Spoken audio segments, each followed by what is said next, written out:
And we're off to the Flemish city of Tielt for another urban history lesson about Tanneken Sconyncx, greed, lust and witchcraft. Totally Dimitri's cup of tea. Hell has no fury like a woman scorned, wrote Shakespeare. But a man scorned can also have something to do with the devil. Come and see. Once upon a time in the 16th century, there was a prosecutor called Hubert Meegank. He had a crush on his niece, Tanneken Sconyncx. She politely rejected him.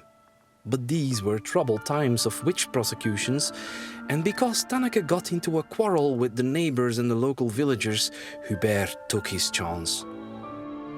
When the accusations started to pile up, Tanneke was arrested and thrown in prison. The investigation took place here, in the belfry. She was tortured. The accusations were the devil's stigmata on her body, being in league with the devil, dancing on witches' Sabbath. The hangman or executioner even made scars on her body and then said these were marks made by the devil. Tanneke denied everything, pointing to the lust of her nephew and his greed for her possessions.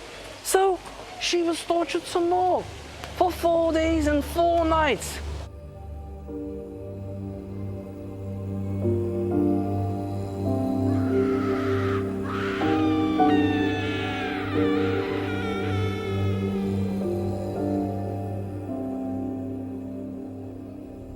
But in the end, Tanneke didn't confess.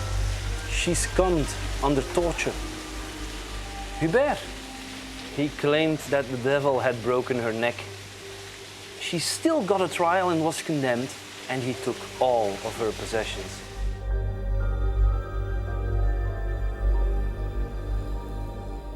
Finally, Tanneke was buried in her birthplace, Gotham, near a pond that is still called the Witch's Pit.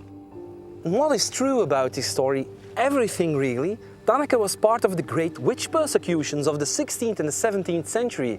These witch trials bathed in superstition and envy. And torture was a common practice.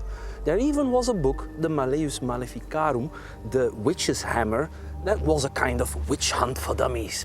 Mostly these trials ended with witches being burnt at the stake. And there is another ingredient to this story, the aspect of obsessive lust, an ingredient in many stories like Tosca by Puccini, and it always goes wrong and ends with catastrophe and the sacrifice of innocence in the name of power. What remains today? Nothing really, not even an unmarked grave, just a story.